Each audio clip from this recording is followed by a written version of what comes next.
All right, so just about to get the bus. The bus driver saw me coming and just closed it over my face. Bus number 1096, number 35. Okay. You know, like I said, they'll start doing shit like this, right?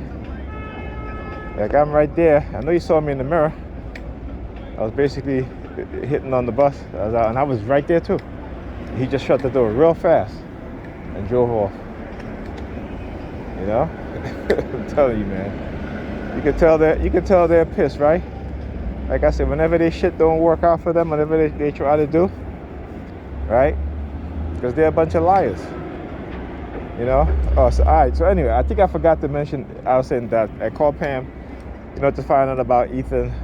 He finishes his project, what have you. And it wasn't until then what she said to me. She said something.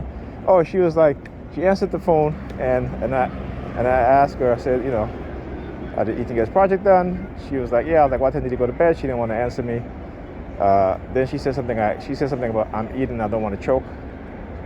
You know, so I pretend I didn't hear what she said because I wanted to see if she was going to say it again. So she was like, did you hear me? I said, no. She was like, I'm eating. I was like, okay. I was like, all right, bye. You know. So then after they started with the police sirens, right? Yeah. I'm telling you. They never stop, right? It's a continuation, and they'll keep going and going. But like I said, you know, this is what they were doing to me all the time earlier in my targeting. You know, having people come up and ask me what time it was or if I have 50 cents. And there's always 50 cents, right? It's never like $1 or, you know, whatever other amount of change. It was always 50 cents. And that time, I think this was when 50 Cent was actually, his music was becoming very popular. His music was really popular. And I had bought the album, right? So I had the album, you know, Get Rich or Die Trying, right? And then every single time after that, like I said, they always do shit, right? They know how to introduce shit to certain things, you know. Then that's when that started. Also, let me see what else. Yeah, so I was watching that movie with one day I came in the house, my nephew and his girlfriend was there. All of a sudden he was like, hey, do you have that movie with Sylvester Stallone, Daylight? I said, yeah, I do. He was like, they were like, yeah, let's watch it. We want to see it, right?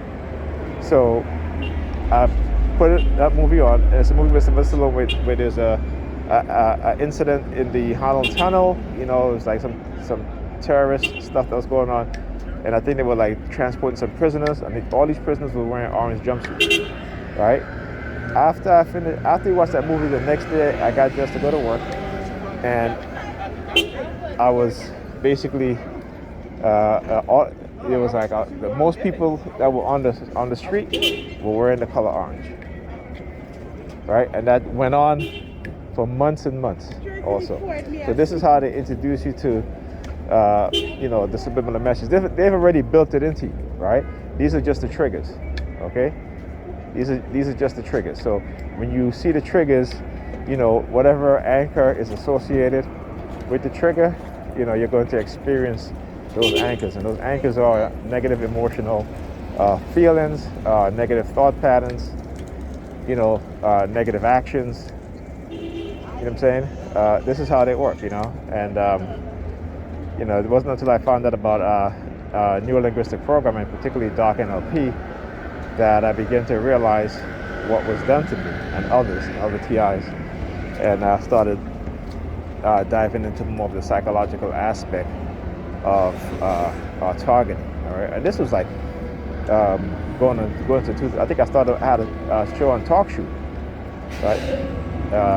And I was doing that show for a couple of years, man. And then all of a sudden, Talk Shoe's in Pennsylvania, right? And a lot of these ethical research, I should say ethical research, but these bioethics individuals, and a lot of these research places come out of Pennsylvania, okay? And so I think another TA was telling me something about Pennsylvania. She was like, that's why TalkShoe might have been a CIA operated service. Okay.